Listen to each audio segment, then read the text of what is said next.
Hey friends, this is Pastor Brad Reaves, and you are watching the Coming Soon Ministries podcast, where we bring to you current events and show them to you in the light of Scripture. Today's guest is going to be an incredible discussion as Pete Garcia and I talk about the top 10 prophetic events of 2025. You don't want to miss this as Pete shares some incredible insight into what has happened. And I'll be able to chime in a little bit too, but Pete has just a wealth of knowledge, his experience, and everything that he brings to the table is just top notch. And then we're already planning after the first of the year of 2026 to bring about our sort of predictions of what is going to be coming in 2026. So keep an eye out for that. Before we bring Pete on, I want to encourage you to get signed up for our Abraham to Armageddon conference in Gettysburg, Pennsylvania. You can find out more by going to comingsoonministries.org. As we get ready to get going, I want to just welcome you and encourage you to sit down, strap on, because this is going to be one incredible podcast. And with that, let's bring Pete on now. Well, Pete, welcome to the show. It's good to have you on with Coming Soon Ministries podcast. It's good to be on with you, Brad. Hey, we've been able to hang out a couple times in a couple different places. I've been able to get to know you a little bit, but why don't you tell people a little bit about yourself tonight? Well, for those who don't know, I'm a retired Army major. I was a Black Hawk. I was a Black Hawk pilot, but we did medevac the whole time. So medevac pilot for almost all of those 22 years, combat deployments in Iraq, Afghanistan, Korea, Saudi Arabia, Germany, all over the world, basically. The Lord called me to write in 2011, and I started out writing for the Omega Letter for the first 7 years. The website finally was shut down. I started my own Rev 310 ministry from there, and it's been doing that ever since. So got involved with contributing to some books, and that led to collaborating with some books with me and another writer, Terry James, and so we've done a number of books together. And anyways, it's been a crazy ride, and then got in the whole YouTube thing around 2021. So I've just been doing that ever since. Great. Well, I've really admired your work for quite a while, and we'll give people an opportunity at the end of the podcast to find out how they can find out more, where to find your books or your website and so on. But we're coming into the end of 2025 here, and we're looking into 2026. And as you know, Matthew 24, Jesus talks a lot about birthing pains, and I always say that birthing pains are something that grow in frequency and intensity as the time goes on and it gets closer to the birth. 2025 to me seems like a threshold year. It's not an endpoint, but it just seems like we are stepping over a threshold into something more. Would you agree with that? No, absolutely. 2025 was a very interesting year. And like you said, I mean, we've been, I guess the Watchmen crowd has been pretty hyped up, really since I started watching. I remember in 2011, people were super excited about that year because that was 7 years from 2018, which was the 70th anniversary of Israel's rebirth as a nation. And so every year since then, I've just seen I've seen it kind of go highs and lows. Some years are more highly watched than others. 2017 obviously being one of those peak years, but 2025 was one of those sleeper years that, like you said, it was a threshold. I feel like we crossed some major shifting points, I guess, is things shifted from the way things were to now. This is now going to be the new future going forward. So we'll talk about those tonight. But I find that to be fascinating because the things that we'll talk about tonight, these are things that can't be undone. I mean, these aren't just like highs and lows trends, like a high watch time for a particular feast or some astronomical alignment or whatever. These are like major shifts in the way the world functions. So we're at those points of no return, I guess. You can't, the way things are going to change now, they're not going to go back there's no point where we can go back to the way it was, because it's like the invention of the electricity or splitting the atom, or the first person that created a bullet. Like once that technology is out there, or once those things happen, there's just no going back on that. So I feel like 2025 has been one of those kind of pivotal years. You're absolutely right, and I love the word shifting because it signifies that something has moved from one point to the next, and we aren't going back. And we're going to take the night, this time that we're recording and on this podcast, to just alternate back and forth about what has been some of our major headlines that we've seen, some of the major, not even a headline, not even just a flash in the pan, but as you said, it's a shift. It's something that has taken place that we're not putting back in the bottle. This is something that has transitioned us deeper and closer in these birthing pains that we have. So these are the top 10. Pete has a handful. I have a handful. We're just going to go back and forth and talk about them and let the audience decide. You can make a comment or send an email or something, but let us know what you think about these top 10. And honestly, Pete, there's a lot more that we could have talked about. I mean, we could have easily put in a top 25 and then, and hopefully, I think what we're going to do is maybe get together and after the first of the year and talk about what we see coming down the pipe as far as what's happening in 2026. But number one for you, and I think you're spot on, is centered around Israel. You talked about Israel's geopolitical stance is shifting to politics to borders. Why don't you tell us a little more about that? Yeah, we saw a little bit of a foreshadow of this back in the 60s and 70s. So you think back to, okay, Israel is brought back as a nation in 48. They immediately are attacked by their Arab neighbors. You go all the way up to 67. The Israelis, the IDF, preemptively attack their enemies who are getting ready to launch a war against them. And we call that the Six-Day War. And that was the first time they were able to reunify the city of Jerusalem, for the first time in like 2,000 years, all under Jewish control. And then, a few years later, they had the Yom Kippur War where they were attacked, and then they almost lost.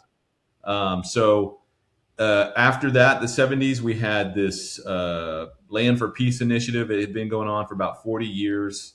And the high point was in the 90s with the Oslo Accords, and it looked like, peace might break out, and then we had the Intifada. So it's been going on for about 40 years. What shifted, I think, started in 2023 on October 7th when Israel was attacked by Hamas, that horrific attack that happened. It took Israel a little bit of time to, war game out exactly what they want to do. And so everybody expected them to immediately attack, and they didn't. They waited. And then I think they began to put together this pretty long-term strategic plan for how they were going to react or respond to Hamas, and not just Hamas, but Hezbollah, the Houthis, Iran, and so forth. And we saw that really capitalize in 2025, one, because, Trump had won the election. So he won in November of 24. And they knew that with his victory that they were going to get more support than they'd ever had under Biden, or, if Kamala Harris had won or whoever. So I think that this was the year they shifted from these kind of failed policies that had been tried for the last 40 years of peace and negotiations, and they just went on the attack. They launched somewhere between 12,000 and 13,000 different military actions against Hamas, Hezbollah, terrorist factions inside the West Bank. There's a bunch of different smaller groups. Terrorist attacks coming out of Syria, Yemen, and then obviously we know that the U.S. joined with them in launching, or they did a preemptive attack on Iran, taking out their nuclear facility at a bunch of different places, 4 or 5 different locations inside of Iran. But then the U.S. joined with Operation Midnight Hammer, turning that whole area into a parking lot. And then from there, they also struck Qatar. They hit these Hamas leaderships that were being given sanctuary in Qatar, which is the home of the U.S. Central Command. So that in and of itself was a very strategic strike in how they executed that. But Israel's been on the war footing ever since. And I don't think that that's going to change going forward until the threats are fully neutralized. Now, we also know that Trump's has this 20-point peace plan that was successful in releasing the last of the hostages, even the remains of those who had died while in captivity. But Hamas has routinely violated their this peace plan. We've seen that just a few days ago that the U.S. lost some troops in Syria by one of the attacks by one of those terrorist factions there. And so I don't know how much longer Trump's going to hold the leash back on Israel. He may just tell them, hey, I get it. You can't reason with these people. Just do what you got to do. But at the same time, he's still trying to push the Abraham Accords, trying to create that normalization. So they're not trying to aim for peace anymore. Now they're just going for normalization with Israel and surrounding Muslim countries. So there's that possibility that they end up doing something with Gaza, some type of an international footprint there. But also you've got countries like Turkey and others, Qatar and others that want to come in and provide their troops, which Israel's never going to let that happen because those countries are openly hostile to them. So how that all pans out, I don't know. But Israel definitely their war footing has shifted from deterrence. Now it's just preemptive action, and it just seems like that's going to set them up. I think that sets them up for where we see them at the beginning of Ezekiel 38-39, where they're dwelling securely in their land. They're going to feel pretty confident by the end of all this. And to me, that means they also have to annex Judea and Samaria. And Trump, never know. Trump was against it in September, but I think his thinking may change on it if another attack occurs where U.S. service members die from terrorist groups over there in that area, or even terrorist attacks here in the United States. We've seen terrorist attacks happen in Australia recently, Bondi Beach on a Hanukkah festival, as well as the shootings there in Brown University up in Rhode Island. So I think Trump's opinions may change on that, and he may allow them to. And then we know the Knesset has already voted to annex Judea and Samaria, and that was overwhelmingly approved. So it didn't carry any kind of legal authority just yet. But technically, they own all of Judea and Samaria anyways, because they won that during the 6 Day War, I believe. It was either 6 Day War or Yom Kippur.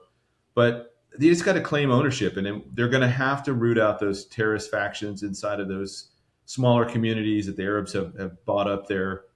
And that's the only way they're going to be dwelling peacefully and securely in their land, because that's their biblical heartland. So if that remains contested, I don't see how they get to that stage in Ezekiel 38-39. Nevertheless, their whole military posture has changed. So it's not simply just deterrence anymore, and it's not just strong words or negotiations. Now it's the fist is coming out, and it's just hammering the enemies into submission. So I think that's really what shifted for the world in 2025. You used interesting language there with Trump, is saying how he's holding Israel's leash, and I've often commented, or in my speaking, of when is Israel going to say enough? We're not going to have you hold our leash anymore.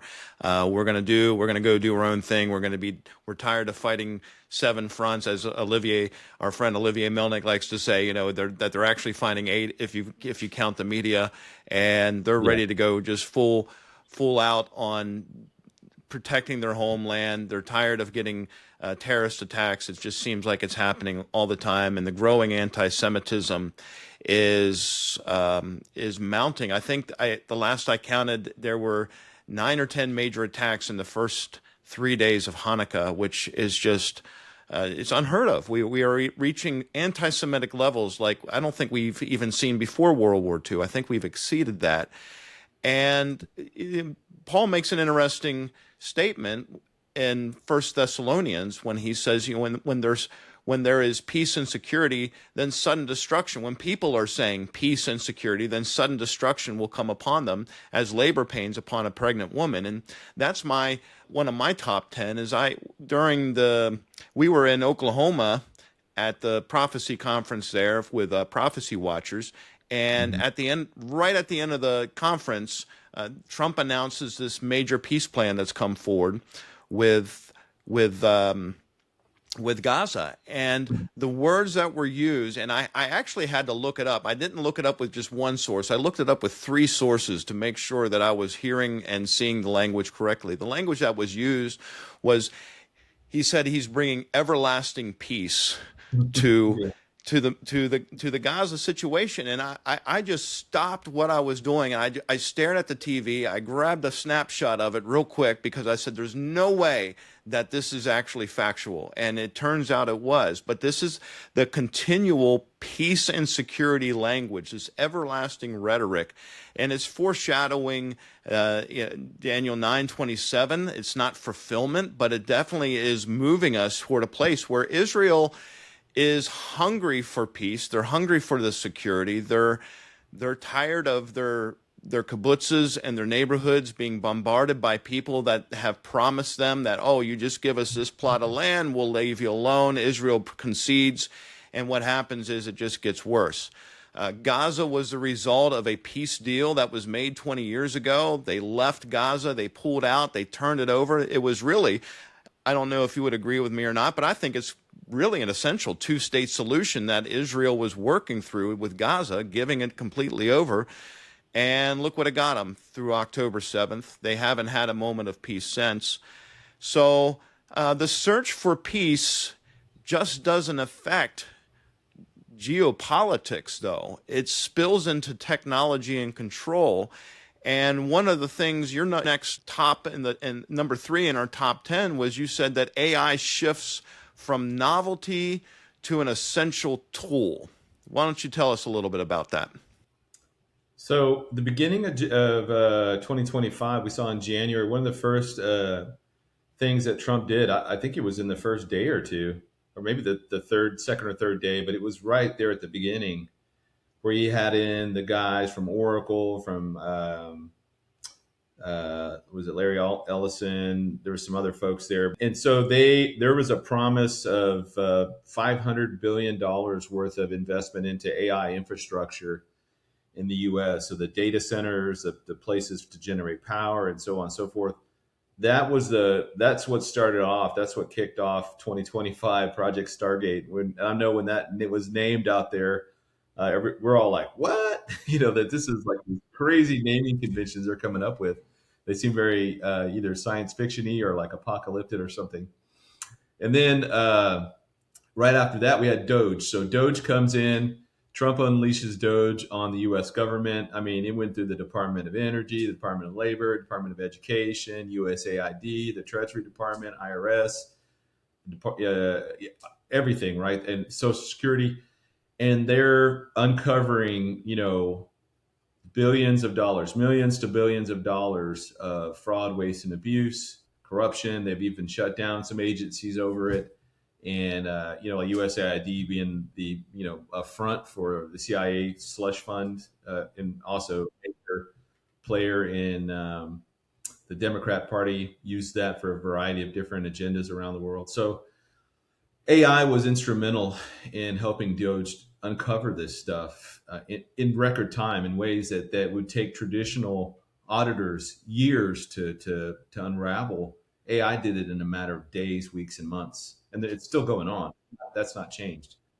So from there, AI really went from just being this kind of oddity thing that young people were playing with and using to cheat on their test at school or whatever, to now it's being inserted into the military, their weapon platforms. It's going to be inserted into financial centers, banking. It's being put into healthcare. I mean, basically AI. This was the year that all shifted, and between Project Stargate and then what we ended up with in November, which was the Genesis Initiative. Now, the Genesis Initiative is now taking all that AI and aggressively putting it into all these different fields of technology, medicine, education, and all of that, and saying, hey, we need to keep that strategic advantage over the rest of the world. And the Genesis mission partnering with, or the Genesis Initiative partnering with, or really using the Department of Labor for the energy backbone and also for the classification structures inside of it, What a Uh, fascinating choice of words to call it, the Genesis mission or the Genesis initiative. I yeah. was really taken back by that. That it seems, they're very intentional about what they label these things. So it caught my eye right away when I saw the Genesis mission come out. Yeah, it reminds me a lot of the way they're naming stuff. If back in the army days, when the special forces or combat divisions, brigades, etc., and not just this isn't in just this past wars, but all the wars, they have these really cool kind of naming conventions for a particular operations, Operation Anaconda, just on and on. But like, so I think that they're giving them these unique names and even biblical or apocalyptic names so that it gains both public awareness because it'll spread through social media as well as easy to remember, and it's something that's kind of catchy and that will generate a lot of buzz about it. So I think that's in part why they're using like Genesis Initiative, but that really is injecting AI uh, into all these different fields of study so that we can get these exponential learning curves kick-started, and it's not just one or two places here and everybody's kind of working independently. Now it's going to be a concerted effort across these 17 different labs to really expand our knowledge base. So 2026 should be one of those years where the collective knowledge base really ramps up in a way that we haven't seen since the Manhattan Project time period, that whole era. So yeah, so AI went from being this novelty that kids and teens playing with to now it's something that's going to be inserted into every facet of our society. So that has some drawbacks too, because I think that jobs that are dependent on a lot of data collecting or data management, people that do those types of jobs are going to be at risk because now AI programs can be brought in and just work 24/7. They don't need pay, leave, sick days. They don't have a union or any of that. I mean, it's going to change. I think 2026 will also be one of those years where we see a fundamental shift in the U.S. workforce, and a lot of different types of jobs are going to be shifting to other areas now that AI is kind of coming in and taking over and being implemented across so many different fields. And with the emerging quantum computing that's going to be married with AI, I think Yeah. that once that comes onto the scene full killed, if we're even still here, that's going to accelerate it into warp speed, so to speak. And it's interesting that AI was introduced as kind of this novelty, and the intention was eventually to make it into something that was fully integrated into our society.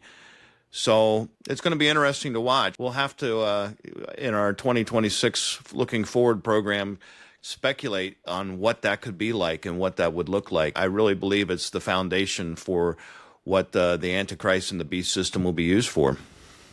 Yeah, I absolutely see that as well. So My next one, number four, is the increasing global threat of Islam. And what I mean is that the West is experiencing an influx, almost an overtake of Islam. We have New York City electing a mayor that is sympathetic to Hamas and the global intifada. We have right here in Minneapolis and into other places of the Midwest, strongholds of Islam coming to be. We're watching the European side of the West just be overtaken completely. And what's amazing to me, less than 24 years after 9/11, is we're becoming sympathetic to Sharia law, and we frame that through tolerance. And meanwhile, Christianity is being restricted while Islam is being protected. It's very interesting. What do you think about what's happening in the West with Islam? I would see 2025 as one of those years that uh, the veneer of multiculturalism is kind of worn out and it's worn off. And I think a lot of people in the West, particularly since Trump won the election, and the language that Trump uses, calling, for instance, like the Somalis, like what does he call it, like a garbage state or a garbage nation or whatever, or just that the people that are coming from there don't add any value. It has nothing to do with the race; it has everything to do with the culture they bring in with them, because they're importing that culture when they come in. And so I think that since he's using that language, he's kind of normalized it across social media. Now other people are not afraid to just call a spade a spade. And I think that in that sense, we're starting to see the welcome mats being rolled back up in a lot of countries that even weren't struggling with it in the past are now seeing the ugliness of the Muslim culture being brought into the West. Places like the UK, obviously Australia is just witnessing it firsthand. US has long since identified it, but people were afraid to talk about it, and now that conversation's coming out. So I kind of look at the spread of Islam more as a Hegelian dialectic that the global elite use to get the world to militarize and to get the world to a more kind of a Orwellian surveillance state because of the threat that Islam presents everywhere it goes. And they're using that to basically armor up the world. But Satan doesn't need Islam to. In fact, I don't think it's going to play much of a role inside of the beast kingdom itself, inside the 70th week of Daniel. He's just using it now as a tool to achieve a particular end. And so that end is to militarize the world, to create a global surveillance state. And then at the rapture of the church, he has no more need for Islam as a religious movement. And I think in large part, Gog and Magog is going to wipe out much of the Islamic militancy in the world. You see these massive armies gathering from the four corners, from Persia, Turkey, from the former Soviet satellite states, from Africa, and probably coming out of Europe. A lot of them will be making like a reverse crusades into the Holy Lands, as it were. But instead of it being English knights and armies, it's going to be these young or military aged males, Muslim males, who are basically disenfranchised, have no future in the countries they're in. They're angry. They're constantly being roused to stir up trouble and stuff. And I think that that's going to draw a lot of them out of Europe into this conflict where they get wiped out, unfortunately. And God supernaturally delivers Israel in that sense. But I think at that point, you're going to have those two giant vacancies in the world. You're going to have the U.S. will have collapsed after the rapture of the church. That allows for the Gog Magog. That's going to be the big excuse for them to come and take advantage of the chaos in the West. They're going to try and launch this invasion against Israel.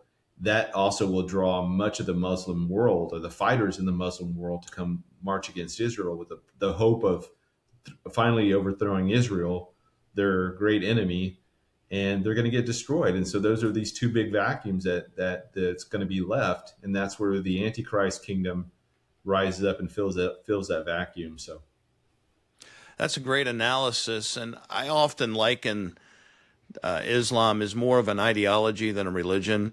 I think that Islam has a movement of domination, taking dominion over an area, rather than just being a religious movement. There's a religious element to it, but behind that is really a demonic hatred for the Jewish people, and with that comes a hatred from the West. And this was your number 5, was how anti-Zionism and anti-Semitism are merging. And as we mentioned before, we're seeing anti-Semitism explode in ways we've never seen before. Why don't you talk into that a little bit? yeah, so at the end of World War II, once the atrocities of the Holocaust was made known to the world, through the Nuremberg trials, and just Eisenhower insisting that everything be photographed and filmed and be shown to the world. And we learned just how horrific the Third Reich had been in treating the Jewish people and their intent to wipe them out. That was true genocide right there. And somewhere in the neighborhood of 6 million Jews were killed in that Holocaust. Ever since then, really from that time forward, there was anti-Semitism was verboten in the West. most of the Arab countries still hated Jews, etc. But like in the West, it was, very, very egregious to display anti-Semitism because you were immediately likened to either the Ku Klux Klan or to a Nazi, and so nobody wanted that kind of baggage put on them. And so it was kind of whatever anti-Semitism was there was always kind of under the surface, and it was never out in the open. And it was predominantly becoming more predominant on the left side of the politics with the Democrats, progressives. And, they weren't that way at first because a lot of Jewish people voted Democrat. They had a large voting bloc for many, many decades. But probably in the late 90s, early 2000s, you started to see that shift away from there. And the Democrats became aggressively anti-Semitic. Now, again, they didn't use those words. They didn't say we're anti-Semitic, but what they did was they masked that with anti-Zionism, which is they say, well, we don't hate Jewish people. We just don't think Israel should be a nation. And so, to me, they're one and the same. However, there was a cultural distinctive that they were able to get away with for a number of decades. But we don't say that about any other country, right? We don't say, well, I don't like Indian. I love the Indian people, but I just don't think India should be a nation. Or, I love the Japanese people, but I don't think Japan should be a nation.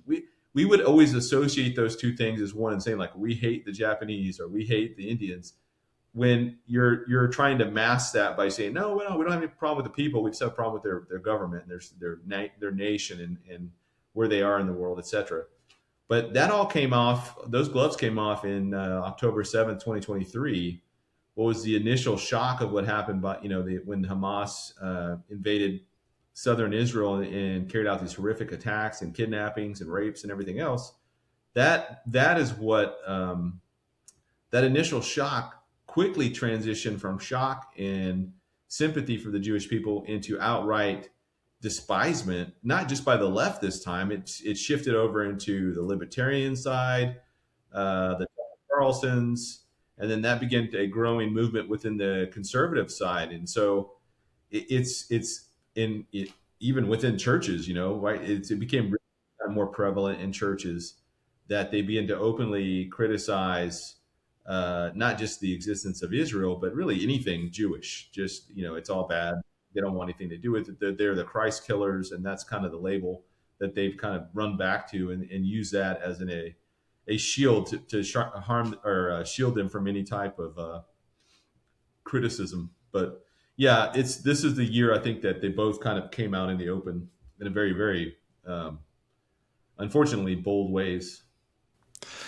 Yeah, that term Zionism really became prevalent, and I was very surprised the number of Christians that were coming out in opposition to Israel, and even within my own church, where we've always been very openly pro-Israel and supportive of Israel. People within my own church were getting very viral with it. They were being openly bringing vitriol with them for our support of Israel, and people leaving the church. Somebody said we were a cult because we supported Israel. So it's amazing the shift that happened. Rather than supporting Israel in their defense, that we've shifted into this growing anti-Semitic movement, anti-Zionism. And but Pete, number 6 is that we've also seen this explosion of Christian persecution, especially in Central Africa. I do a lot of mission work in West Africa, so this is a little close to home for me, but we see in Nigeria, Congo, Sudan, massacres of Christians, and that is something the Bible says is going to take place. But what is really surprising to me is the silence of the Western media and churches. If President Trump hadn't come out and stated that, brought this to the forefront, I think there would be complete radio silence. What do you think's going on, and especially in Central Africa, where people are being massacred in tremendous numbers? I think that, we could go back to the beginning of the church age, and whenever the Holy Spirit's busy working in particular cultures or communities, and there is a kind of, I don't want to say a revival, but there is a explosion of converts to Christianity, Satan's first effort is to come in and try and crush it, with force. and that causes those Christians to spread out, right? And then that further fans the flames, as it were. And that's what caused Christianity to spread like it did around the world because of the persecution. And what Satan did effectively in the West was that about by the third century, realizing that his tactic of force, brute force, was causing Christianity to spread further and faster, he shifted to corrupting the church, and that's where we see the start of the Roman Catholic system. Instead of the church going out into the world came into the church, right? So then the pagan churches and temples began to convert into Christians, but they brought a lot of baggage with them. And so he's had a very effective run thus far with corrupting the church over the last 2,000 years. But nevertheless, in places like Africa, we've seen it in China, we've seen it around the Middle East and in South America and other smaller sense in Mexico, etc. We'll see that anytime the Holy Spirit's busy working in a community, and the Holy Spirit's omnipresent, he's everywhere all at the same time, but we'll see the pockets of people coming to faith. Sometimes it just kind of explodes, and that's where Satan immediately is going in trying to stop that. And so I think that's what's happened there in Nigeria. The same thing I think probably could be said in Iran for the last 20 years. There's been a really big Christian community growing inside of Iran. And so when the Christian movement begins to gain momentum, those governments that are led by satanic spirits, demonic spirits, territorial spirits that kind of control those areas, have dominion over those areas, they whisper into the ears of the government saying, hey, these people are going to take over your country. You need to kill them all. And that's what prompts these governments to kind of crack down on Christians. So, yeah, I'm glad that Trump brought that to attention, to the world's attention. I know that there was promise of military action. There probably is. There's probably a lot of covert stuff going on. There was a strike in Somalia not too long ago by U.S. Special Forces, tier teams, whatever, going in, took out the whole network, this whole network of financiers and logisticians and stuff that work for like Boko Haram and ISIS Africa and all these different groups.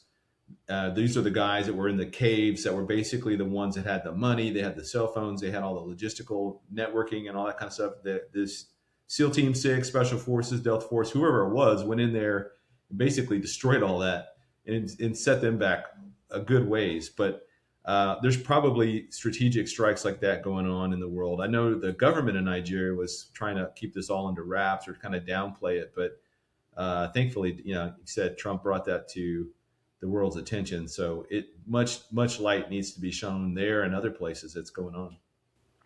And just to speak for a moment on the bravery of the Christians that are in these countries, that they're not quieting down, they're emboldened in their faith, and the Spirit is definitely moving there. And as I said, I do a lot of mission work in West Africa, Guinea-Bissau, and these people in Africa are so hungry for a move of God. And we'll hold a conference in some place, and we'll have several thousand people come out, and some people walking several hours to attend a service. It's quite amazing. And I wonder if maybe one day we could be receiving missionaries from Africa rather than us sending missionaries to Africa, because there's a lot the American church really needs to learn from the hunger that's there, but also the perseverance. And it's going to be interesting to watch. But Jesus said that there will be, people, we will be hated because of our faith, and that's certainly the case in Africa. And while suffering increases globally, something else is breaking. And maybe that's what we're going to be witnessing soon. But our illusion of stability, and our number 7 is, I'm looking forward to hearing this, is a fascinating topic. You say that the drunkenness of normalcy bias begins to wane. Can you speak into that a little bit? Yeah, I first, let me back up a little bit. I've thought about the idea for a long time. I did a presentation at one of the conferences called The Tyranny of the Present. And that's this idea that whatever age you live in, you're kind of trapped in that time. You're trapped physically, but you're trapped also from really seeing or thinking about the future, because you're limited by the technology of your day. So if you're living in the 1990s, the idea of a smartphone connecting to wireless and doing all Wi-Fi and all that, just, we couldn't really think about it because we had a hard time wrapping our mind around the internet, first of all, and much less devices that you could carry with you everywhere. And so you're limited by the technology of your day. And there's very few people that really have the foresight to think ahead realistically, 20, 30 years and say, oh, this is what maybe in the future. And you got to go to really like pop culture to kind of into science fiction to really kind of delve into those areas. So think back to like the 1960s with Star Trek, when Captain Kirk walks into a room, the door automatically opens, and I'm sure back in the 60s that was like, whoa, that's mind blowing. And then, it happens that technology is prevalent in every store you go into now. The doors automatically open, or, you know, uh, elevator doors, all that kind of stuff. I mean, it's everywhere that things automatically sense your presence and they open. Same thing with like the Matrix, right? The idea that uh, that you could have this thing embedded into your head and you could upload information and you would instantly know what to do, like or how to fly a helicopter, or Minority Report, where you're getting judged for pre-crime. You haven't even committed the crime yet, but they can already sense the intent and can see how it plays out, etc. All that stuff is now a possibility where it wasn't, 20, 30 years ago. And, what's fascinating to me is if you go back to like I watched it must have been in like 56, 57, 58. I can't remember what year it was that the first Lost in Space came out. And the first television episode, go back and watch it just for kicks, right? And you'll see the Robinsons, right? Actually they're getting ready to launch, right? But the people in the space console, like NASA or whatever, is getting ready to launch, and whatever the government agency is there. And you've got people walking around with clipboards, and they're looking at all these like light bulbs on the wall, blinking and doing stuff. And I'm like, what exactly are they doing? Are they looking at the lights blinking? What does that convey to them? They had no idea how to picture the future, you know? And then the Robinsons land on this planet. And so what are the women doing? The women are out there. She's getting their laundry and hanging the laundry up in this like kind of new planet. And everything is like Earth 1950s brought to some other planet, right? So they were unable to, it's if we go back to a movie, Back to the Future, right? And so they're trying to picture, this was 1980. Let's say the second one where he goes into the future. I forget what it's called. Back to the Future 2. And it was made in 87, 88, 89, somewhere in there. And they're trying to project what 2015 looked like or whatever that year was. And flying cars and all, like, yeah, come on. They had they were so far outside of the bounds of what is, of reality. So sometimes they overplay the hand, sometimes they underplay it. But so we're trapped in this, the present, not just literally, but also in our imaginations, we're trapped in here. And so one of the things that had been plaguing man for the last, I'd say, I don't know, 40, 50 years is this idea that the way things are today are the way they're going to be tomorrow, just like it was yesterday. And so we get into this normalcy bias, right? And so we kind of downplay danger, we downplay the unexpected black swan event type stuff, and we just kind of assume tomorrow is going to be like it was today. And I can tell you that on September the 10th, the world was one way, and then on September 11th, the world was very different, and it's been different since then. So this idea is the normalcy bias, because so much is changing so fast, and so many like once in a generation, once in 500 years, once in 1,000-year events are starting to happen with more and more rapidity.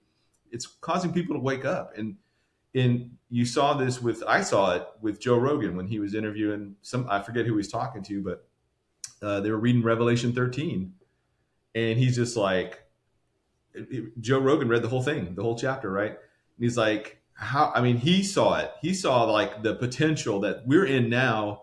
We have that kind of technology that can make that realistic. It could really happen. And that was written 2,000 years ago.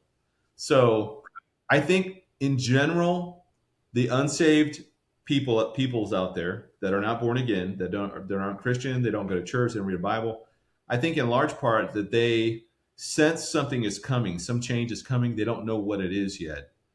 Some of them think it's, aliens, disclosure. Others might think it's some kind of catastrophic, event with, an existential event that could threaten the earth or whatever. Everybody is sensing something. They're not quite sure what it is just yet. We know what's coming because the Bible's already laid this stuff out for us. And so we've been trying to tell people and warn them about what's coming. And so, but I'm just saying more and more people are beginning to wake up. And if you think back to Jesus' statement there in Luke 17 about the days of Noah, the days of Lot, those are charged phrases for sure. And there was a ton of stuff going on both in Noah's day and Lot's day. But I think the main point he was trying to get to was that people were busy just living, buying, selling, marrying, giving in marriage. They weren't thinking about the danger that lay right in front of them, and they couldn't see it. So I think we're in that same time frame. And as people are listening, if you haven't read Revelation 13 lately, or if you've never read Revelation 13, get yourself a Bible. Go to the end of the Bible, where the book of Revelation is found, and find chapter 13, and read about what John the Revelator saw on the Isle of Patmos and wrote down in Revelation 13 as far as the Antichrist and the beast system, and compare it to where we're at today. And as to Pete's point, you'll be very surprised how these things are coming together. We got to move on, Pete, because we could keep talking about this. Number 8 is, I said that one of the major things that's been happening in 2025 is the increasing prevalence of earthquakes, volcanoes, floods, extreme storms. I was on the Big Island of Hawaii on the day that we had the big earthquake in East Russia that struck the tsunami warnings, and we actually fled from the sea up to the volcano. But this is something that we're seeing quite actively happening around our world, not only with earthquakes and volcanoes, but also extreme storms. They're increasing, from my perspective, in frequency and intensity. We have Washington State right now that is recovering from major floods. We've seen not only in the United States, but around the world, major disasters. And to me, it seems that, as Romans would say in Romans 8:22, that creation is groaning, and these are birthing pains causing the groaning of the world. Do you think that too? I do. I think that, when we read in Romans 8, when it talks about the whole creation is groaning, longing to be released from the bondage of sin, that the curse has been on the earth since, at the fall. I think we're seeing this kind of being escalated, just like Jesus said. What's interesting about what Jesus said in the Olivet Discourse, in the wars, rumors of wars, earthquakes, pestilence, famines, etc. We've always had those things happen in the world, but Jesus quantified that by saying it would be like birth pangs. So these things would begin to grow in frequency and intensity. And I think that as much as science and NASA and NOAA and all these different agencies want to downplay the events that are happening, they seem to be happening with more and more frequency and intensity. And I don't see that letting up anytime soon. In fact, it's going to continue to grow and get stronger and worse as we go forward. I don't have all the stats in front of me, but when you look at the total number of like 6.0 earthquakes and above, I mean, we've had the ability to track 6.0s and above, or 5.0s and above, for a long time, going back even to before the 1950s or so. And there has definitely been an increase around the world. And I think what's happening is that as there's signs in the sun, moon, and stars, the sun's activity, when we go into a solar maximum, that those waves and all that stuff is impacting the earth in ways that are impacting the Earth's crust, that impacts the moon. The moon is pulling off the tidal pull, or the lunar effect on the tidal waves and everything like that, the tidal system on the Earth. And the Earth's crust is like an eggshell, and it's cracked in a bunch of different places, and then that starts to move the inside of the magma and all that stuff. So there's a lot of things going on under the surface of the Earth that is now becoming manifest, and it's playing out in much more severe ways because there's more people spread out in more locations with more sensors and more everything, and we're able to not just detect the the major things, but even the minor things, and those minor things lead to major things a lot of times. But like when you have the microquakes and you have the stuff that's deep under the Earth's crust, where we couldn't detect it in the past, now we can. But those often lead to things that happen on the Earth's on the crust itself.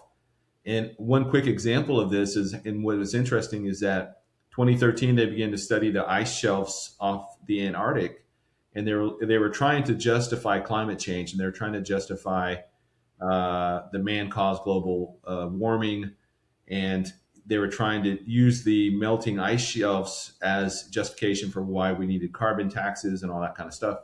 Well, one of the clear evidences that would present there is the growing brackish water around the Antarctic. So as that ice melted, fresh water melts into salt water, it should turn the water brackish. And what they're discovering is that that water is becoming more densely packed with minerals and salt, and it's not getting more brackish, it's getting saltier. And so the only conclusion you can come from is that there's increased volcanic activity underneath the crust there that's causing the heat to rise, causing that shelves to melt, but it's trapping, carbon, it's releasing trapped carbon and minerals and all that stuff that had been trapped for centuries now is coming out, and that's coming up to the equator, and those are strengthening those weather systems that we have, like La Nina and El Nino. That then it's like adding fuel to a fire. It's strengthening all those systems that are now causing these systems to have much more, be much more, or to be more strengthened as they go across. And it's caused, like, the tornado alley is shifted from, the Dakotas, Kansas, or Nebraska, Kansas, Oklahoma, North Texas, and now it's shifted over to like Missouri, Western Kentucky, Western Tennessee, kind of in that area. It seems like the whole thing has shifted over, and that's not just me noticing. There's a lot of people have noticed that, and it's because those systems that are now being fed from the Antarctic now are being strengthened at the equator, and that's causing those weather systems to be stronger as they push east. Well, one thing for sure, what's happening in the earth is confounding scientists. I remember as a kid hearing that the earth was going to freeze over, and then we had the acid rain, and now we're global warming, and I think we're shifting back to, well, it's going to be freezing again. But the earth is definitely proclaiming that Jesus is coming soon, and very fascinating time to watch this. We got to move on. And you said that for number 9, that the Gog-Magog alignment continues to lock in, and I couldn't agree with you more. Why don't you talk about this Russia, Turkey, Iran alignment and how the nations are forming to get ready for this invasion that I believe is going to happen somewhere around the rapture, either immediately before or immediately after. Yeah, so about 2,600 years ago, the prophet Ezekiel, who predated Daniel by a few years, so it was Isaiah, Jeremiah, Ezekiel, and then Daniel. He foresaw this coalition coming together that would amass a massive army against Israel and launch a massive attempted invasion of Israel, and they would come from the four corners, metaphorically speaking. So they were going to come out of Turkey. And those nations that are listed there in Ezekiel, we can trace those back to sections of what is now modern Turkey, back then Asia Minor. And then the coalitions coming from the furthest north, which would from Jerusalem would be as far north as you can go, is Russia. So back in the 4th or 5th century BC, Herodotus, who was the father of we'll call him the father of history, he was a Greek historian, traveled all through those areas, and he likened those people as the Scythians. But really, Magog stretched from Russia all the way over to China, and so we think about Genghis Khan and the hordes that came from that direction and conquered much of the world over the 13 and 1400s.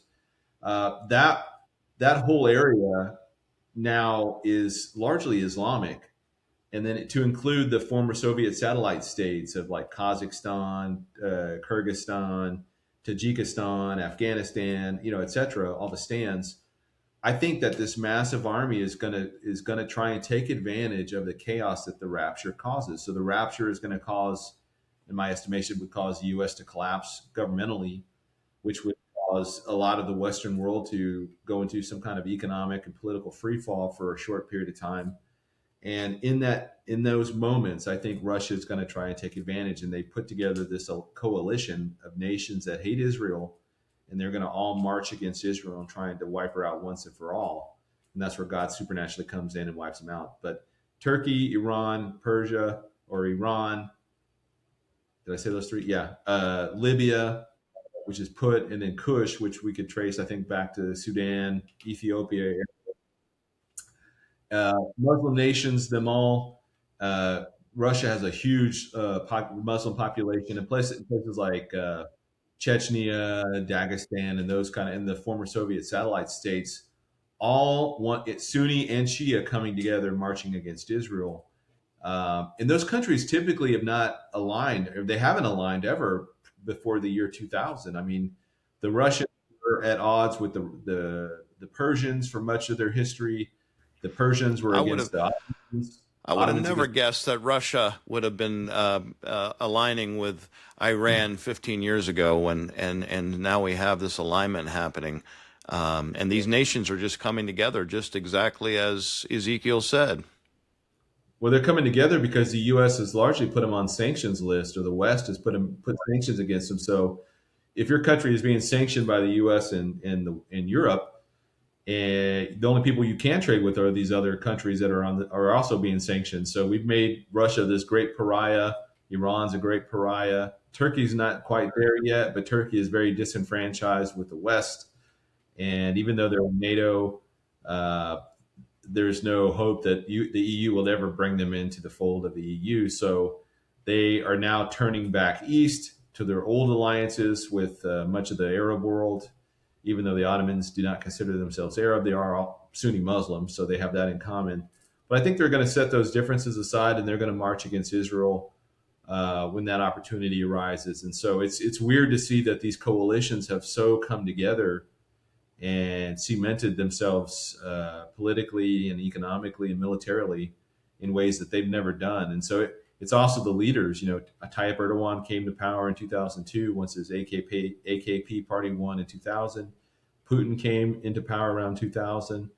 And then obviously the Ayatollah in Iran, they've been a radical Shia death cult basically since the 1979 revolution. But, Iran's been crazy. The leadership has been crazy since 79. And so whereas in the past, Russia may not have wanted to really deal with them, they were kind of forced to at this point because they can't deal with the West anymore. The West doesn't want anything to do with them. And so, birds of a feather, as they say, are going to flock together. It's a fascinating time to watch for those of us who have been following Ezekiel 38 and 39 for quite a while. It's a fascinating time to watch this, and every time I see something happening with Iran or Russia or how these nations are just lining up together, just as Ezekiel saw and wrote about, is absolutely fascinating. And I wish we had more time to talk about it because there's so much that's being fleshed out in the geopolitical world right now that we probably wouldn't have ever realized 15, 20 years ago that it's happening, and it's lining up just perfectly. And we have to move on to number 10, and we could do a whole show just on this, Pete. There's a new fascination. There's always been a fascination with the heavens, but there's signs in the heavens that are increasing, and we're seeing things like 3-Eye Atlas, CMEs, UAPs, and so on, and it's capturing the world's attention. But as watchmen, we see things a little differently, and we understand things a little differently, but yet something is happening in the heavens. What's going on? What are you seeing happening?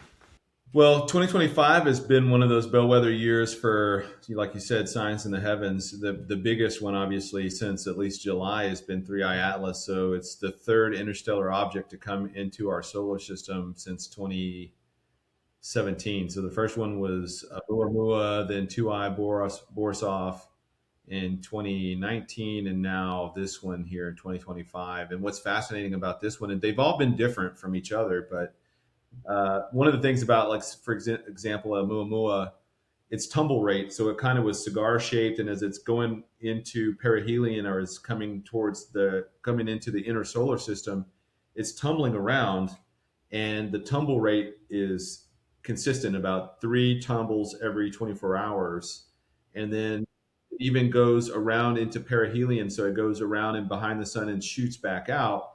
That it speeds up, but the tumble rate doesn't change, so that doesn't seem natural, right?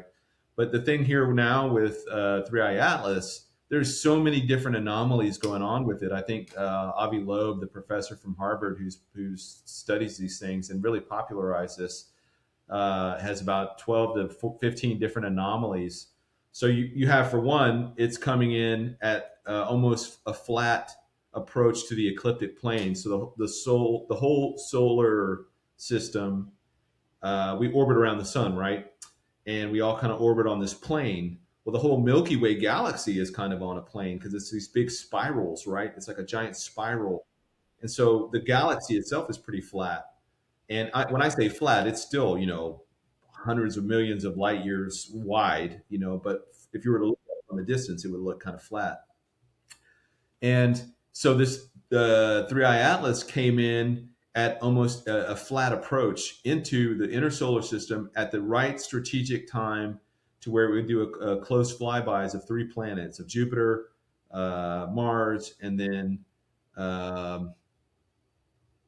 think it was Jupiter, Mars, and Venus, and then goes into perihelion behind the sun or around the backside of the sun, just at the right time where the Earth would be most disadvantaged to see it, which is, we're the only planet that has intelligent life on it that could observe it. Now we're the most disadvantaged. So now it's coming back around, going out towards Jupiter. It'll be at the closest it'll be to Earth on the 19th of December. So just tomorrow.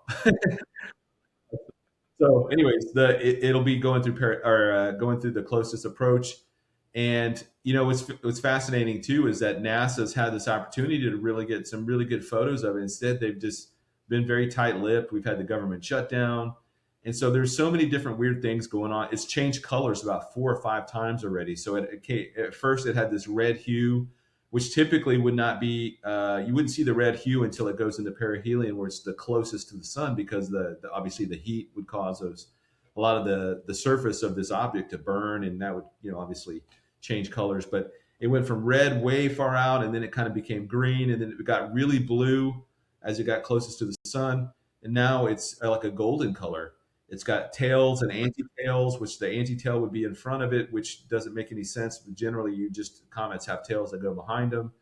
It changes shapes. I did a presentation back in October at Norman, and I just put all these pictures comparison from the European Space Agency that they've taken up and released these photos of this, and every photo is a different shape. This thing is just taking, I don't know, it's so many weird things going on with it. But like you mentioned, I mean, that's just one thing. We've had a ton of meteors that have in asteroids that have come into the solar system right at the same time. I don't know, somewhere upwards of 10, I believe. And then all this stuff going on with UAPs and sightings around the world. They seem to appear and disappear at will.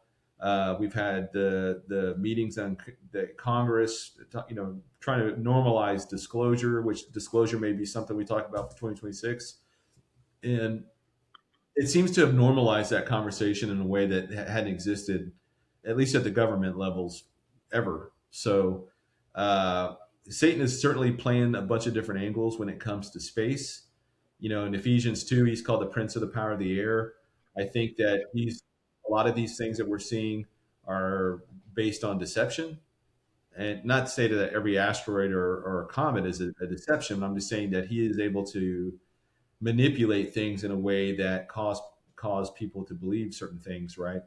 And so now a lot of people believe Three Eye Atlas is a mothership. I mean, a lot of people believe that. So it's just something that Satan has been able to weaponize against mankind, to deceive mankind. So I have a hard time trusting a lot of what we see in space. But even early on, remember back in December, January, we had all those orbs and stuff floating around across the U.S. and New Jersey and all over the U.S. and Europe. No real explanation as to what they were, and so some of it was probably Department of Defense or private tech. There's a lot of stuff that can't be explained. So Satan is obviously ramping up his deception campaign in the heavens. So it should tell us something that if let's say the rapture wasn't to take us up in the air, say the rapture was we were going to be taken into the ocean, and that's where we'd go to heaven through the ocean or into the ground. That's where all the deception would be based. But now that we're being caught up into the air, Satan is doubling his efforts and tripling his efforts and deceiving, all kind of lying signs and wonders going on in the heavens right now. So, and we know that a lot of New Agers believe that the aliens are going to take a lot of the Christians away to cleanse the earth from the Christianity, and just a fascinating topic. Again, we could spend a whole show just talking about Three Eye Atlas alone. But I agree with you, Pete. At the end of the day, I believe Satan is trying to sow seeds of fear into people, and to get them off of, or get people, or on another side of the coin is he is trying to get people off the topic and their minds off of their relationship with Jesus Christ. And as we're looking at all these things that are happening, we talked about 10. We could probably do 25, but the purpose of this discussion wasn't to bring fear. It wasn't to be alarmist. It was to draw attention to what scriptures have already promised and said would happen, and that you can find your hope in Jesus Christ. And no matter what's going on in the world, as our friend Jan Markell likes to say, things aren't falling apart. Things are coming together. And God's had a plan for all of this. And we are able to have front seats, the front seats to some of the greatest prophetic fulfillments that probably in recent history has been able to watch.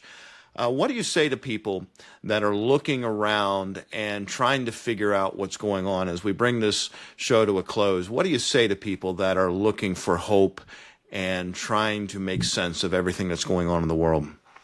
Well, during the life and ministry of Christ, he often would tell his disciples things, and then he would follow it up with this statement that he says, "I tell you these things beforehand so that when they come to pass, you will believe." And so the Bible has been very specific in some things, and it's given us both a broad view and also some narrow views of what the end is going to look like. I like in Daniel 9:24 through 27, the 70 weeks of Daniel prophecy is kind of the prophetic thesis for all the things that were going to come to pass, future, from that time till to the end of time. Then you have the Olivet Discourses, like this divine outline, not going into much of the specifics, but giving a general outline about how things are going to flow for the rest of time, from the time of the crucifixion all the way till the time of the end. And then the book of Revelation is the fleshed out, detailed narrative of exactly how these things are going to play out. And still, there's things that we don't know, but I think it should give people comfort if they are nervous and scared about what's coming upon the world. And I know that varies from event to event. People right after 9/11 flocked to churches because they were trying to make sense of the world. And I think the world's going to keep getting weirder, and it's going to keep getting stranger, and it's going to keep getting more dangerous. And as Paul called, these are perilous times. But for the believer, we can take that as a sign of hope, because that's exactly the way the Bible said the end would come. And it's happening just like the Bible says it would. And so we should take comfort in that fact, because now it means we're this much closer to our glorious deliverance out of this place into the marriage supper of the Lamb, the Bema judgment, the marriage supper of the Lamb, and then forever with our Creator in glory and in perfect harmony and love and joy and peace in our glorified bodies. And these are bodies that John describes in 1 John 3:3. He says, "Beloved, I don't know what we'll be like, but we'll be like Christ was, after his resurrection." So when you look at Christ after the resurrection, he could manipulate physical matter, but he was not constrained by physical matter. He could walk through a wall and then go sit in a chair. He ate like 6 times after the resurrection. So we'll be like him. We could, appear and disappear at will. We'll never die. We'll never age. We'll never have love handles. All the gray will be gone, or, we'll have whatever kind of perfect hair. We'll be the perfect versions of us. And so for a lot of people that are suffering today with physical ailments, emotional trauma, financial issues, whatever those problems are, we're getting close to that time where the Lord's going to call us home, and those issues are going to be gone forever. So this is the closest to hell we'll ever be. Unfortunately for the unbeliever, this is the closest to heaven you'll ever be. So today is the day of salvation. Place your faith on the Lord Jesus Christ, on his finished work at the cross, recognizing that we can't save ourselves, but because of his death, burial, and resurrection, we can be saved by the shed blood of Christ, because that's why he became a man. He came to die for us because we were incapable of saving ourselves. Amen. And Jesus said, when you see these things happen, lift up your heads because your redemption draws nigh. And so you and I and the rest of the world are living in incredible times. And Paul wrote in 1 Thessalonians chapter 5 that we are not to sleep as others do, but we are to keep awake and be sober. And these certainly are days to be awake and to be sober. Your hope is not in this world, my friends. Your hope is in heaven. And if you think that what Pete was saying about, a glorified body and eternity in heaven and all these things are too far-fetched, then look at what the Bible has said about the things that are happening right now and the things that have already happened, and with so much precision that it's hard to ignore. And once you see it, you can't unsee it.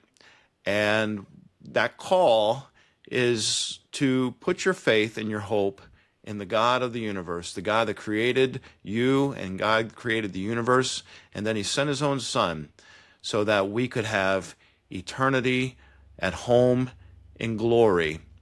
Friends, we are out of time. We are over time, but this has been an incredible discussion, and I'm so glad, Pete, that you were able to join us. Your insights, your thought, your understanding of what's going on in the world is absolutely incredible. And I want people to pay more attention to you because you have so much information that you bring to the table whenever you have your podcasts or your live streams and so on. How can people find out more and get a hold of you or watch or subscribe or whatever? How can people get in contact with you and follow you? So I'm on Substack now. It's just the Rev 310. I think it says Pete Substack, but it's my Rev 310 site that I've transitioned over to. And then also on YouTube, just Rev 310, or you could probably put in Pete Garcia Rev 310 and it'll pull me up. I'm on Facebook, Instagram, X, and Telegram. Yeah, did I say Facebook? Yeah, Facebook. So all those, you can reach out to me in one of those ways. So. Well, great. Thanks for coming on. And we're going to get back together after the new year. We're going to talk about what we see is coming down the pipe. And I think you're going to find that to be just as a fascinating discussion as we had today. Thanks for joining us, and keep looking up because things are happening and nothing is happening by accident. It's happening for a purpose. And God's got a plan for you. And let me tell you, friends, God is preparing you for a place that he is preparing for you. And you want to be there. And the way you do that is by calling on the name of Jesus Christ. Friends, this is Coming Soon Ministries podcast. It's been great having Pete on, and we look forward to having him on again very soon. Until then, God bless and have a great day.